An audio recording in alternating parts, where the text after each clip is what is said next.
Well, good evening, everyone. Welcome to the Raymore City Council work session for Monday, August the 29th, 2022. We have just a couple of items on the agenda this evening. And the first item is before we start, I want to welcome Chief Jimmy Wilson to the meeting. Today is his first official day on the job, and it's already been a handful. He's talked to me twice and told me to go away. So, no, not really. But congratulations, Jim. Sure. Yep, got sworn in this morning, and his wife pinned his badge on, and the Chief Zimmerman, put his Eagles on. So everything is official now.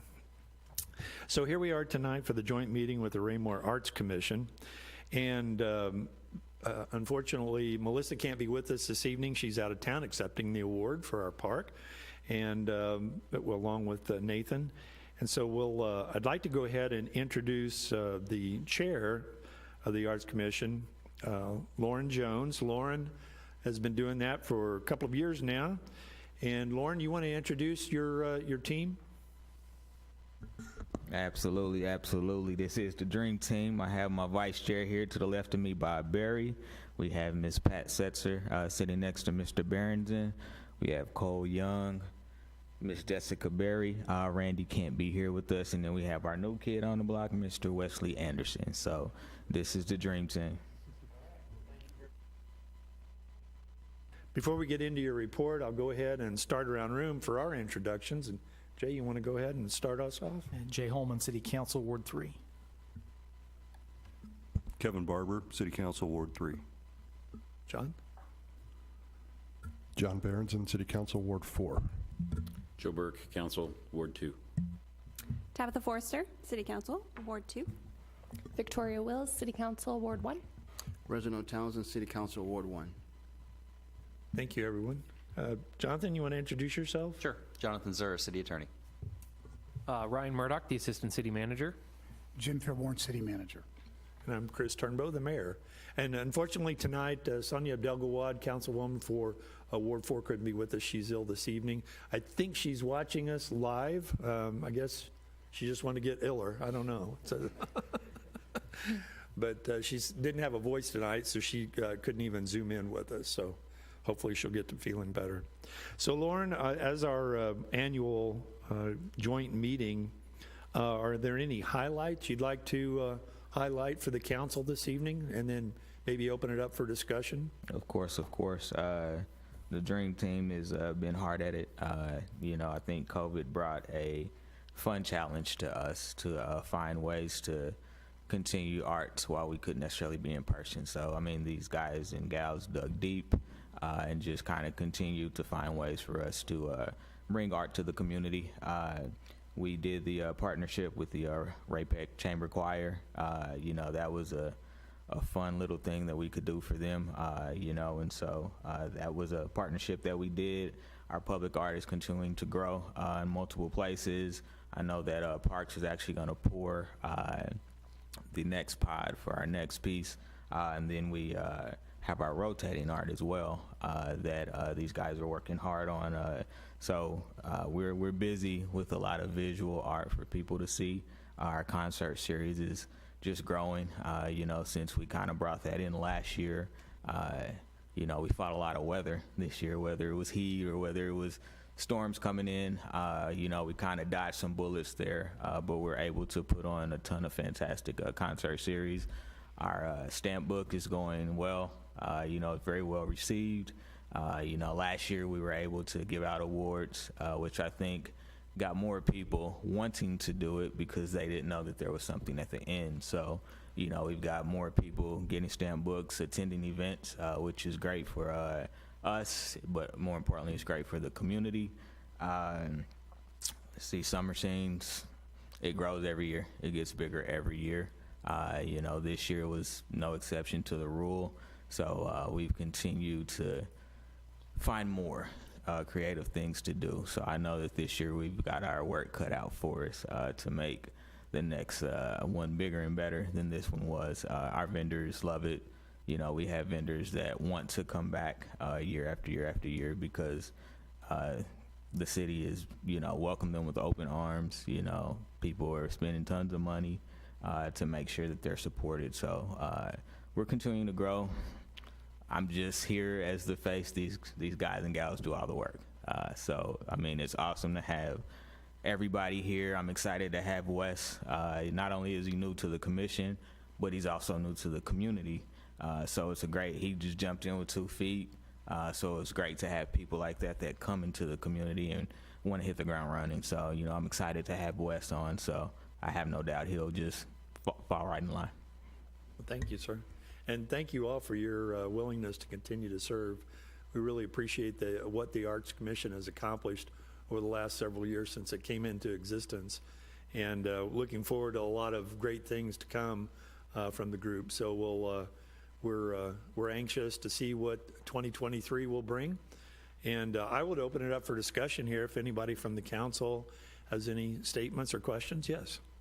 I just have a statement. I've gone to several of the concerts, and then also I've seen several of you at like the farmers market, just kind of, we'll say, pushing the the passports, which is great. Like I love it. I love that you guys are engaging people in that, because it kind of, especially with kids, kind of gives them that fun. Like, hey, I get my stamp. This is my passport. So thank you. I think you guys are doing great. Thank you. Anyone else? Reginald? Thank you, Mr. Mayor. I'll add a comment as well. I really appreciate what you all do for the city with the Arts Commission, and the programs that you put on really helps keep the cohesiveness of this community together and really draws the community out to be able to get to know their neighbors. As we were at the community conversation, one of the tables I was at, the parents of my neighbor was there, and they'd been in Raymore for 50 years, and they still call Raymore a bedroom community. After all the growth we've had, and some would fear the growth we had is threatening our bedroom community feel, but I'm a strong believer that the arts programs, the things that you do in concert with the things that our Parks Department does and the spaces we make available for you to have these programs and for the community to get out, really continues to make us have that small community feel and able to get out and show that neighborly aspect of our community. So I appreciate it. I look forward to the many more things you all come up with. Again, as Mr. Holman has said to our Parks Department, has challenged our Parks Department, the pie in the sky ideas are not too big. If you come up with it, present it to us, let us know, and we'll figure out if we can make it work in the budget. Thank you. Yes. Mr. Berenson? Thank you, Mr. Mayor. Y'all are doing something right for sure, because no matter what the event is, my kids always want to go to it, and they always get excited. So I know you've had a challenge this year. You've had some pretty hot weather for some of your events. Still had a pretty reasonably good turnout, though, and so just want to say you guys are doing a great job. I'm looking through these pictures, and I'm realizing I didn't make it to as many events as I'd like to. But really excited about this, one of these last ones, this September 30th, that Clay Clear Band, I don't know anything about. They sound like they'll be fun, but I'm going to say this wrong, Amarugula Ridge Runners, those guys are amazing. So yeah, if anybody hasn't seen them, that's worth going to. So thanks for what you're doing. You're doing a fine job, and my kids would give you a thumbs up. So thanks. There you go. Mr. Burke? Thank you, Mr. Mayor. I wanted to say how much I enjoyed the summer scene this year. I was probably one of the last people to hang out with the band, the last band of the evening.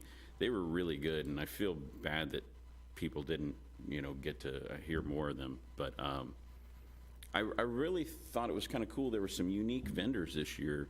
The one vendor that had art that was made with basically dead things, as a biology person, I thought was super cool. I bought a framed butterfly. Anyway, but I really liked. It was very different, and so, because it was so different, a lot of people were checking it out. And also, I thought it was cool that there was an author there that was talking about their book, and my wife read the book and I think bought her second. It's a trilogy, and she bought the second book and is reading it.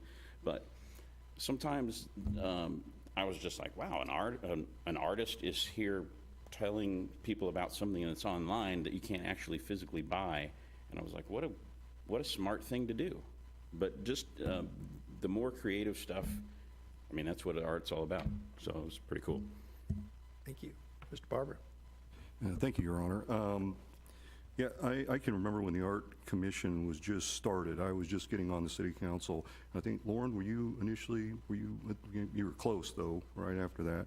And I don't know how many were on it at that time. Okay. But I know some of the councils, I mean, we didn't have an art commission, so they're like, they think of art, they just, think of paintings and paper. And I know the challenge then was, it's got to be more than that. And as we sit here now, we've gone through several years of different things. I don't think we need to set the challenge anymore. You guys have risen the bar every year. You've done something creative, come up with something.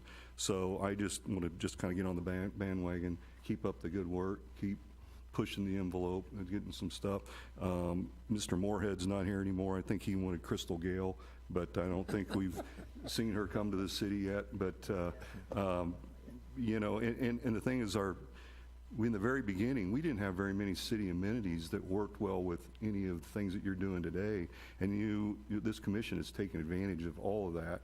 And just, again, keep up the good work. Great job. And I think our citizens are reaping the rewards. So thank you. Mr. Holman. Thank you, Your Honor. I would concur with the comments that have been made so far. Something I would kind of reflect for you all. The group started out mostly as a standalone. How do we create this group? What does art look like? What does the city want? You've moved way past that now, in that the actions that you take dovetail in with the rest of the actions of the city, all the way to and include economic development. The new Johnny's Tavern that we're also anxiously awaiting to open told staff when they located here, one of the big reasons they wanted that location was they wanted to capture traffic going in and out of those concerts. And, that's rolled over into the second Geo Bond project, where people authorized the feature, the east feature, and we're going to be able to go in off the new road and have better parking. And so all those things are combining together for a very cohesive vision of the city, and I think you all are a big part of that, and I thank you for it. It's good stuff. Anyone else? Yep. I think a way to get more people to the summer scene next year is if you announce and let them know that Lauren's going to be dancing for everyone. And I'm pretty sure I saw the chief over there too, doing some of the dance moves. So that may help attendance, I'm just saying. Mr. Fearborn, I'll turn it over to you. Thank you, sir. First, I just want to point out I paid nothing to have my picture with my granddaughter on this particular flyer, but who could resist, really? Look at that girl. Councilmember Forrester brought up the passports and how popular those are. At the risk of telling a twice-told tale, I don't think I have said this to the arts commissioners. Immediately after the last event last year, it was before one of our work sessions, and it was a wild weather night here at City Hall, kind of like what we had today, but it's dark outside, and it was before 6:15, and somebody is out banging on the front doors, and I can hear them sitting in here, and it was a woman who had made all of the events but did not get her passport stamped, and she was insistent that who's ever stamping those passports. So I had her come in out of the wet and wait until Melissa got here so she could get that final one. She was so proud of having attended every event and having every single page stamped. Great idea on you all's part. Finally, my third thing, we have actually been approached by Van Trust on the Second Commerce Center South. And that particular portion of land that they have now purchased ends in the tiny V at the bottom of the city that looks right out onto the highway. It's an unusable piece of land. They are talking about donating that to the city for a joint project between the city and the Arts Commission to have on the highway a southern entrance feature for everybody to, everybody that's going up and down the highway will see that as far as it being our southern entrance announcement that you're in Raymore, and they have specifically brought up Arts Commission, joint project between the City Council and the Arts Commission. So we're looking forward to that land donation for you all coming up. That includes staff reports on this item, sir. Okay. Thank you, sir. Well, thank you for being with us this evening. We really appreciate you. We're going to move into another item, and you're certainly welcome to stay for that discussion. It is the 2023 budget, but if you'd care not to, take care. Thank you, everybody. We appreciate you.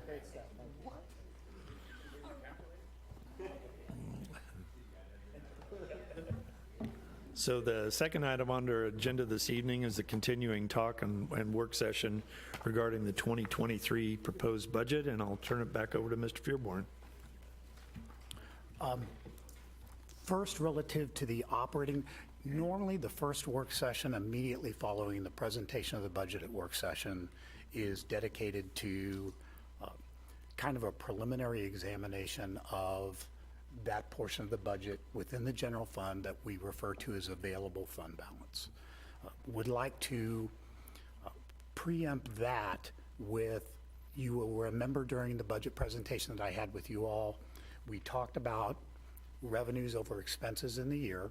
And when you look at the general fund summary page, if you have your budgets in front of you, on page 35, you'll remember me talking about the fact that we had $78,167 to spend on some recurring cost item, and brought up two possibilities with that. One we still won't have a pricing for, but we had talked about the fact that the budget contains the proposal for one new police officer, one new maintenance, one worker in public works, but does not contain someone for parks.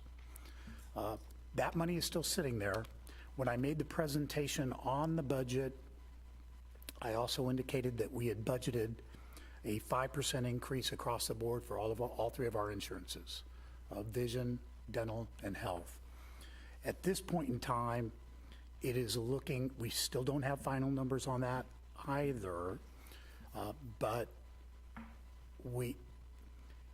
it is looking more and more like we may be at a zero or actually a rollback on the price of the premium for the city for next year, once they pay us the rebate amount that goes with all of that. Let's assume the more conservative number, where we're at right now, if the year were to close out, it would mean that $76,000 balloons up to $125,292 in revenue over expenses. The staff still does not have a final recommendation for that, because I want to be able to give you a very clear picture once we know what it would cost to bring dispatch into the PD loggers, and give you a final accounting for what it's going to cost to bring on a parks maintenance worker one, and then some possible other ideas, because we're hoping that neither of those would account for the entirety of those funds, one or the other. Obviously, we wouldn't have enough to necessarily do both, but have some ideas that may, I always kind of approach that particular portion of the budget with what gets you all fewer phone calls, especially seasonally. Might have an idea for something to do with those funds for you all. Just wanted to report that out ahead of time. Now to available fund balance. So, Question? oh, yes. Thank you. And that's on this insurance, that would be keeping coverages and everything the same. It just not going down. It's keeping everything the same it is right now. Exactly, sir. Okay. And even if the insurance was to increase a little bit, we would be talking in the thousands, like $2,100. And so we would make sure that any of that increase was borne by the city, because it doesn't fundamentally change the 80-20, 90-10 split that we have, and 100% paid for single employees. Any other Anyone else have questions any on that questions? portion? So, available fund balance. There is $3,357,298. The question's inevitably going to come, so I'll forestall it. What am I comfortable with leaving in there? $3,357,298. But those funds are, I use this word, it's a harsh word, but it is the accounting word that is used for that. Those are considered funds that are languishing. They're not really languishing. They keep us all from getting nervous. So there is a value to those funds, but accountants and bond rating agencies call those languishing funds. Kind of talked with you all about how we got to the point that we're at with that. The council, in 2 very uncertain years, I believe wisely held those funds back in case there was an emergency over and above the 20% reserve emergency. Tonight I'd like to propose not just I would like to propose a use of $1 million. I would be comfortable getting down between $1 million and $1.5 million. That means that there's conservatively $2 million to be spent. There's time between now and the end of October to make a final, for the council to make a final determination on what you'd like with that. I would like to propose a use for $1 million of those funds and to supplement a couple of our programs and also use some of our capital funds as part of an overall very aggressive program to help us out in some of these areas. Thank you.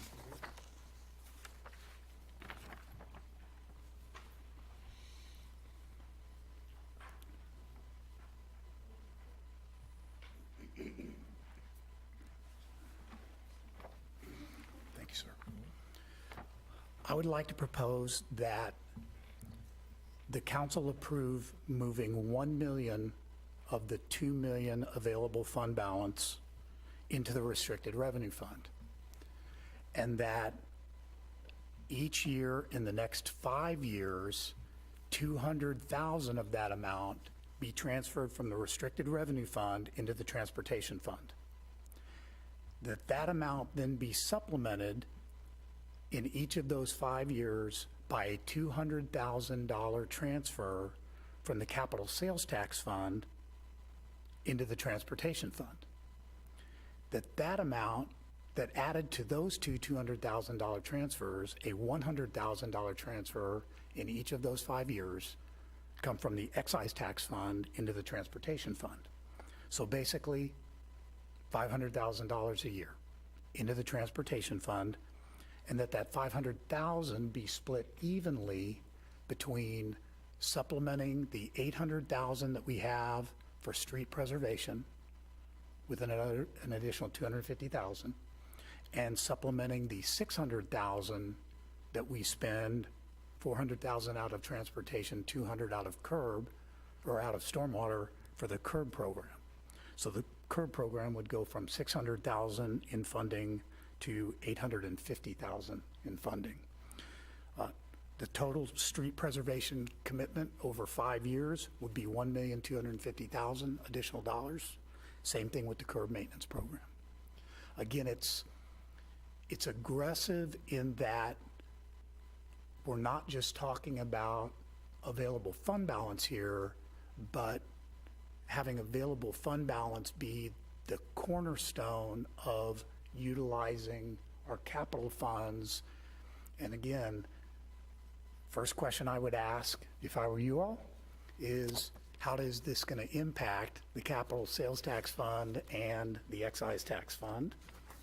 So I set those amounts aside. Thank you, sir.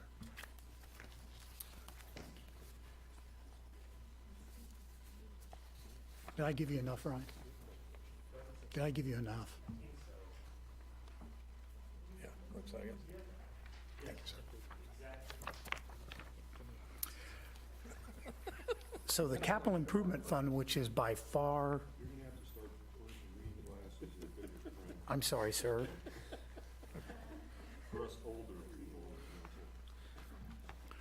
I'll read it. I'll read it for you. The capital improvement fund, which is the fund that matches the 200,000 from the restricted revenue fund that would be placed in from available fund balance. You can see at the very bottom of this, even with spending the money, the transfer out, you see the 200,000 and the 150,000 transfer out in the middle of the page there. Transfer to the transportation fund, and then what I'm going to talk about next, $150,000 transfer to the park sales tax fund. This would mean you can see the balances still remain extremely healthy in this fund. $1,409,000, $1,091,000, $1,435,000, $1,799,000, $2,400,000 over the course of that 5-year span. Those are still very healthy funds. Why are they healthy? Because we've got a 5.3% increase in sales tax that also goes into here to the tune, and it's going to continue to grow. We have a very modest growth line up at the top there in that sales tax money. We know that we're going to see more than what we've actually plugged in there in that small percentage increase. So capital improvement fund, even with the transfer out, remains healthy. So while we're on the capital improvement fund, the second part of what I am proposing to the council tonight, again, all infrastructure related, using as our starting point the fact that we have a healthy available fund balance and we can spend this million on these, is to supplement that.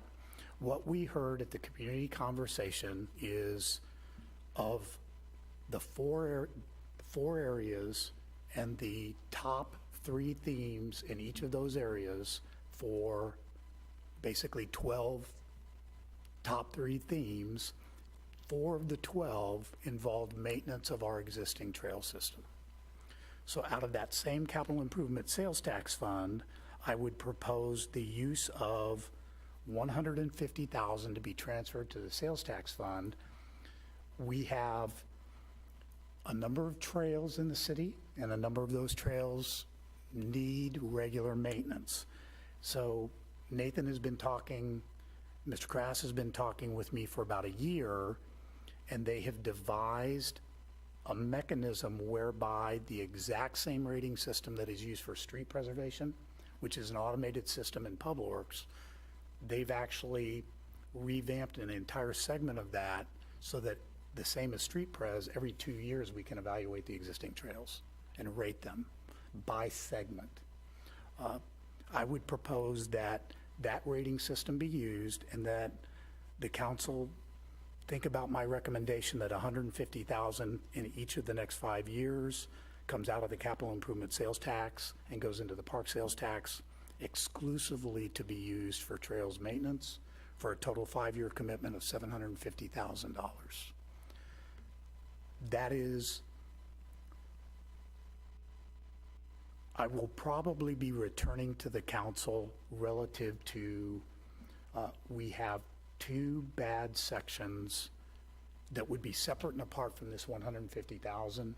There are 2 bad sections in Rec Park Trail where culverts go underneath, and it has been discovered it's in the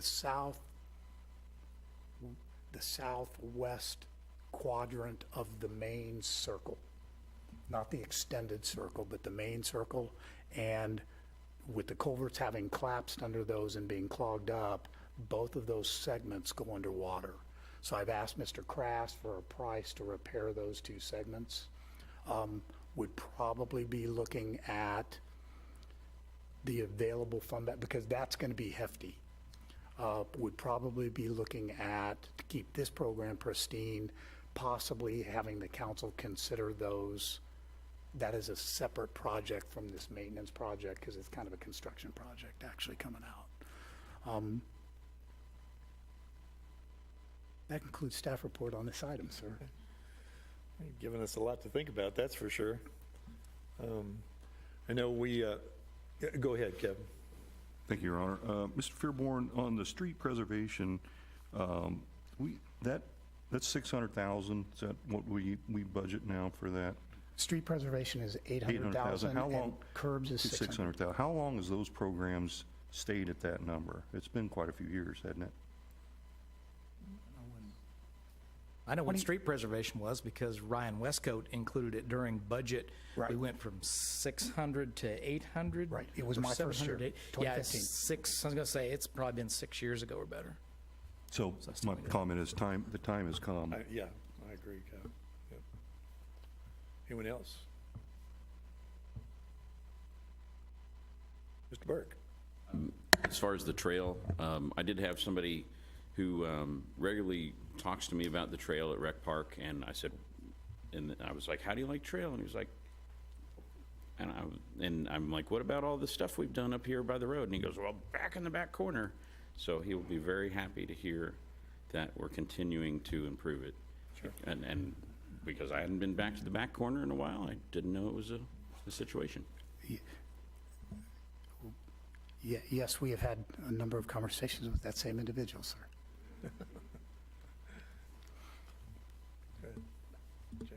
I think this is a wise spend of our money across the board. We have been taking good care of all of our infrastructure in the city. Prices have gone up. Inflation index is somewhere between 8 and 10%. Misery index is 12%. We're getting bigger. The trails and the roads are getting more use. As Kevin said, we haven't done it for a number of years. This is a wise spend. I did have one question, and it's, would we consider like a dry land bridge over those culverts? Because the culverts, if you have a breakdown, you get all that moisture underneath, it's going to recollapse again, and a dry land bridge might be a better option. I don't know. It's up to Mr. Crass, but I just don't know if that was a consideration or not. He has told me that he is looking at 4 different scenarios, and I just have a feeling that's going to be one of them, because you eliminate the future problem by just, we're just going to ignore you and go over you with something else. John? Plus, people kind of like those. Thank you, Mr. Mayor. Mr. Furman, I know we've talked about these rec park trails quite a bit. I think one of the reasons the culverts failed too is because they literally just put asphalt over grass, and it was kind of an afterthought, and there wasn't a lot of base put around those. I do like the idea of the dry land bridge, if that's a possibility as well. My one question with the repairs we're going to do, I know the budget is limited. Are we putting base under this section, or are we just putting a layer over top of what's there? The 2 sections that we would be looking at, we're not going to do those halfway. For those 2 sections, they're gonna be done so we don't have to go back. So the dry land bridge would obviously be the one area that, I have also asked Mr. Crass to just, every single time that Rec Park Trail comes up, we talk about a full reconstruct on Rec Park Trail, because of the fact that when Rec Park Trail got laid, it got laid on top of grass. And so we see the failures, except for the new spots that we've done. I have told him this time, just as a partial consideration, just give me a price to overlay the whole thing. Don't dig it up. Obviously, overlay isn't going to be a permanent solution, but he feels like overlay, direct overlay, which means you don't mill, you don't do anything. You're going right over the top of that, kind of like what the county did out on Ward Road. Remember that? It's going over the top. He thinks that if we make sure that we do crack sealing, which didn't go on for years out there, that we could possibly get 8 to 10 years out of an overlay before we actually have to go in and reconstruct. That's a long time. I mean, that's worth taking a look at if we can say, if we can get a decent project in there for that. Maybe we even borrow the machine from the county. I think they can get it down that narrow. But yeah, we're looking at that as well, sir. Thank you. Mr. Barber? Well, since we're getting in the weeds here, and I'm certainly not a double E, I'm not an engineer, but I know when they do the parade there, they run the vehicles over that trail. I can't believe helps that trail at all, because it's not designed for 4,000 pound vehicles. So there may be some consideration, if we're going to spend some money on this trail, to kind of not abuse it in any way. The only trail that is built to handle vehicles is Hawk Ridge Park. And we built that specifically to full road standard with the base and the underlay. We even had the dirt, we had the fly ash for the dirt in there just to make sure that that trail could withstand anything. And it needs to, because everybody seems to like to drive their ATVs and UTVs on it all the time.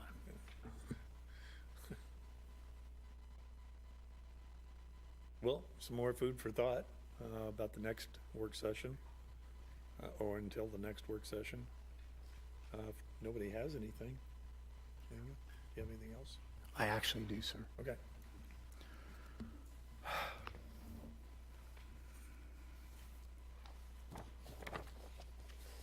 Stop it. Sorry.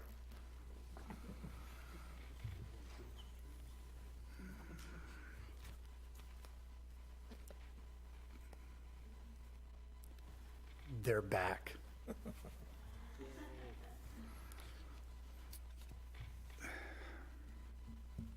So they have realized,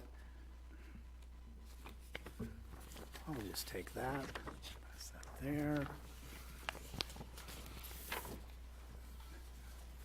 Google Fiber is proposing to go back into the exact same neighborhoods that they have been in twice before with a new solution. And they are going to be replacing 183 locations that you see on this map, beginning at the north side and proceeding to the south side. Every one of these neighbors, or every one of these neighborhoods and the neighbors have had to deal with them twice before. They are proposing 183 17 by 30 vaults to go in. I did ask engineering to send me a picture of the vault Those that are is inches, right? that is going to go in. They are ground flush level vaults. I asked them for a picture so that the council would have some sort of frame of reference for what that size vault would look like. And they sent me this picture, which gives you absolutely no frame of reference for what that vault looks like unless you can figure the average size and width of a blade of grass and then do the math from there. But they're 17 by 30 and they are flush mount. We asked if perhaps they could get green ones. They said no, don't quite understand that. You may remember we kind of bully and threaten, but our threats are fairly idle because it's their easement. It's not ours. So there's not a whole lot we can do here. They've made a bunch of promises this time that as far as contacts are concerned, and I have asked for door hangers that proactively ask them, that go out to the residents ahead of time, and the resident can check mark, I have an electric fence, I have an irrigation system, I have, what was the third one? Electric fence, irrigation system. Yeah. This time they seemed very open to that. I don't know if it's because they've recognized their mistakes. You know, they said, well, we can send people out and they can see the they inspect to see if there's irrigation heads there, and I told them it does not appear that that's an effective system because you keep hitting irrigation systems. This is going to begin, the project begins the second Monday of September. We asked them not to start on Friday before Labor Day. I emphasized to them that wherever possible, and they're going to give me an outline before they start, wherever possible, their supervisor needs to be there when they have completed the job to allow the homeowner to turn their sprinkler on and to check the dog fence to make sure it's working. If those are check marked, specifically go to those locations and have them tested in front of you. They hope to have the work done very quickly. We've seen that not happen before too, but it would be before most of the sprinkler systems, nearly all of them, except for some in the black area here. Most of those would be before those sprinkler systems are blown out so that they could be tested. What I emphasize to them is these guys come in like the genies of the day. People aren't home. They get home. They see a leak in their yard or their sprinkler system goes off, and now there's no face there. They're abandoned to wait until somebody gets out there. They have a phone number to call, but they don't know when somebody's going to be there. If somebody could be there and they have a face, they've indicated this time that it's going to be different. But I thought I'd better let the council know ahead of time because every one of these neighborhoods, this is the third try. What's the emphasis of the color code? Yeah, this is the phases Okay. that they're going to go to. And all these vaults are going to go over or connect existing lines. There's not going to be any new lines laid. These are vaults installed for those line connections. But they might not necessarily, where they say they made the mistake last time is they dug a hole in the ground, and they did say this, they have committed to only hand digging, which is a big help compared to Right. dropping a backhoe on somebody's driveway on a Saturday night. They have indicated that the vault itself will be connecting those locations, because before what they did is they dug the hole, had the lines come to it, and then dropped the entire assembly that was the connector assembly just in the hole with no covering on it. No marking that something's there. So what they have to do is they have to go dig into there, and because that is buried in the ground until they find it, they refer to it as toning the lines to find out which lines are bad. With the vault, they know where it's at, they can go in, they can tone the lines because they're all exposed there.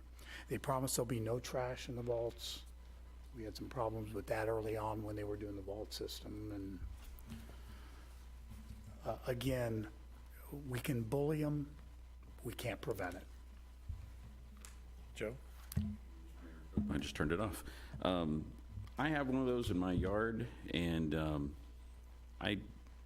we haven't had any problems for a while, but I did notice, I probably need to look at it when I go home, there were 3 or 4 bolts out of it. But it looks like it's about that size right behind, but it's really not. Once it's done, it's not a big deal. Kevin? Thank you, Ron. I got a question and a comment. My question is, they say how are they going to identify it? They've hit my sprinkler twice. They don't hit the sprinkler heads aren't the problems, it's sprinkler lines.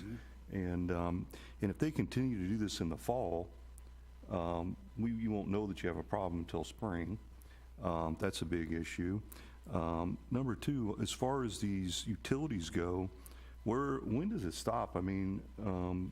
It's Google, it's AT&T, it's there could be XYZ. Could we have 20 of these in our yards? Yes, sir. Well, there's nothing we can do about it? State statute requires us to give them the utility easement, and we do not get reimbursed for it. Well, that's wrong. Thank you, Ed Emery. Yeah. Thank you. Am I understanding correctly? So everywhere there's a pin is where a vault is going to go, That's correct.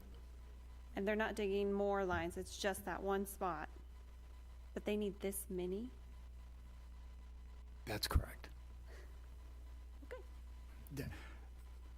They say they need this many. I better be real careful in my response there. Mr. Townsend. Thank you, Mr. Mayor. To follow up on Mr. Barber's question, when I believe it was Evergy, did the Fox Ridge and the big utility boxes that look like sheds along the Fox Ridge, we had discussed the potential of looking at the code to see if there's any requirements that we could levy on coming in to, even though it's within their easement, giving us a heads up on, hey, this is the size and style we're looking to put in. If that doesn't meet with our standards, some screening and things like that, and hearing that this is, flush with the ground, but yet it still looks to be pretty aggressive throughout the city. Is our code changed to require at least some, or are there discussions to modify our code to at least come in with, hey, this is the style, or this is the minimum requirement or the maximum requirement that we can do, or is there still some statutes in the law, state law, that prohibits that? And we're actually, our next code amendment to the council is what they have to do if it is an above ground, and we're changing the screening requirements to match the screening requirements that we have in place for commercial. It has to be screened if it's a certain size or above, which is pretty much anything that's not flush with the ground. And again, we beg them to change the color on this. I don't know, because there's a whole bunch of them that go in that are at least green, so you don't have that color sticking out in your front yard. They said they couldn't do that, and they don't have to. It's right now kind of a bullying sort of a deal. But yes, we are going to be changing code for anything that is a vault above ground to require screening of any size. Do we have the ability within our code to put color requirements if we deem that the color doesn't fit within the community aesthetic that we're trying to go for? Or does that also create Councilman, I believe what you'd be able to do is you'd be able to identify alternates. Mr. Gress would probably, or Mr. Crass would be enforcing that, a screening versus color option. And then last question on this. Surprisingly, I have a request to have coffee with a resident regarding Google Fiber in the city's, I forget how it was termed, but the city's, rules are basically on this. I'm one of these green dots, but I never got anything from Google about it, so I was just curious how word is getting out, and this particular resident may have, I don't know, received notice in some form or fashion, but as someone who's going to have one of these put in my yard, I didn't receive anything yet, and seeing this is going to kick off here in a couple of days. We met with Google last week, and they were telling us, but asking for when the notifications are going to start to go out. So we didn't know about this until just last week, and I wanted to get it in front of the council as quickly as possible. So it's interesting how people find out about this. I don't know if they pick up the phone and call, or they're asking for service. It's a very popular service. I don't know how those preliminary pieces of information get out there, but we will be kicking this off this week as far as informing the citizens, and they will have the requirements which are extended on the door hangers going out earlier, because this time, instead of a door hanger at 8 in the morning, we're going to be here at 2 in the afternoon. They're going to have to give them enough time to say, I've got a sprinkler system, I have an electric fence, I have. Does this still have the traditional requirement of line locators and all that with this effort, or they just? Oh, yes. Even if they're hand digging, they still have to do that. So, okay. Thank you. It doesn't work, but they still have to do that. Thank you. Mr. Barber. Yeah, I got a question, since we're digging deep in this. we know technology is going to change. We know it. It's coming. What happens when these are abandoned? When we don't wire internet to our homes, it's totally wireless. Is there anything that we have in the books that we can make them get the stuff out when they're not used? There is nothing because it's still their easement. It's not our property. You don't want the aftermath of after they tear it out either. I mean, they're going to have to come onto the property and tear it all out in order to be able to do it, and they're going to have to dig in order to be able to do that.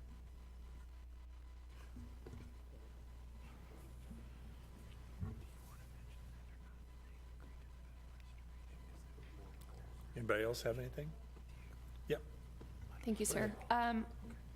Do we have any form of way of holding them accountable for things like when they came in? I have one of these vaults in my yard, and they left the lid off to come back and work the following day, and then they left shovels and things like that in my neighbors' yards, and I have elderly people that live in my neighborhood, so I would like walk around and pick up all the equipment for them. But things like that, is there any way that like they can be held accountable, or are there any fines or fees or anything that they have to pay for not properly leaving a safe area when they're done?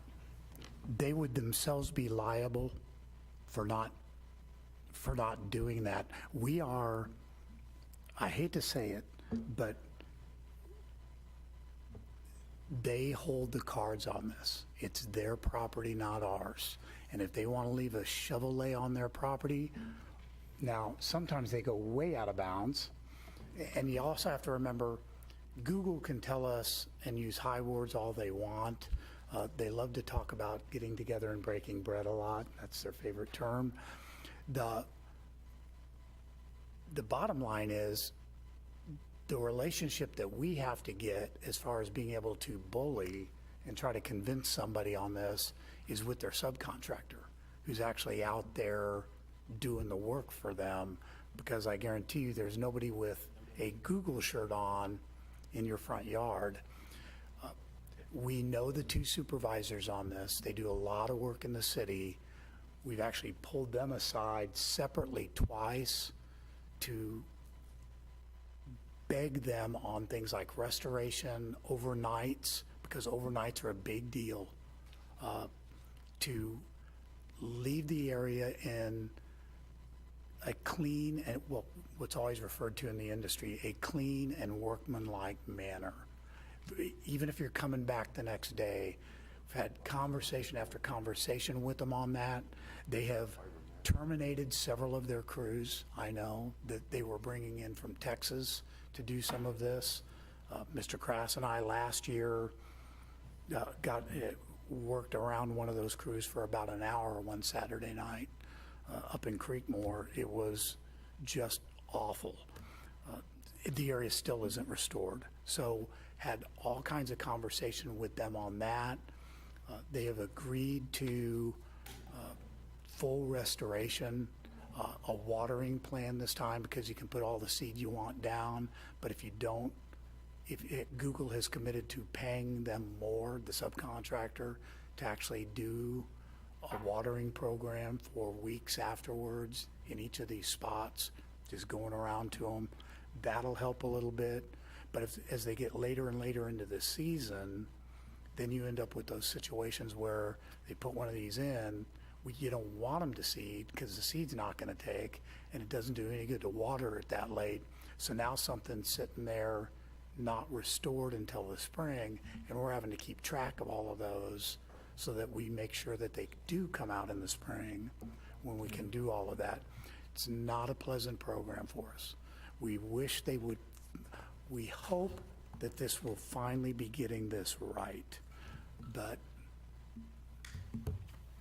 we've had two experiences before, and that is why I'm bringing it to you tonight, because I want to give you the heads up and the warning that they're going to be here. I do.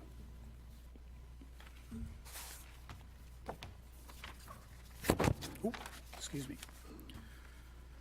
So phase one is 36 units, and Phase 1 is anticipated to be complete by the end of the week of September 19th. That is one that's in progress, right? Because it's not. That's the one that they're going to start. Yeah, I'm going to take Not that back. color code on here. All of these have been delayed by a week because we delayed them so they couldn't start before Labor Day. So Phase 1, which is blue on your map, will be done by the end of the week of September 16th, according to their schedule. Phase 2, which is the purplish on your map, will be done by the end of October 17th week. Phase 3, which is green on your map, they are claiming 46.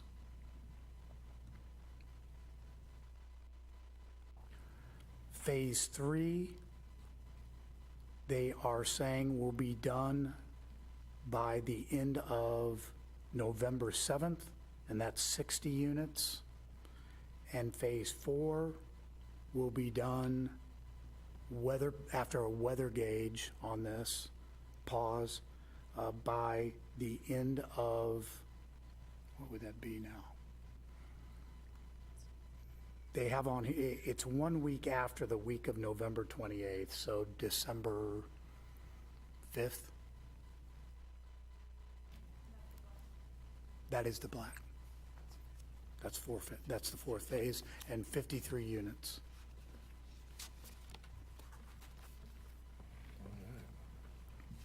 Fun.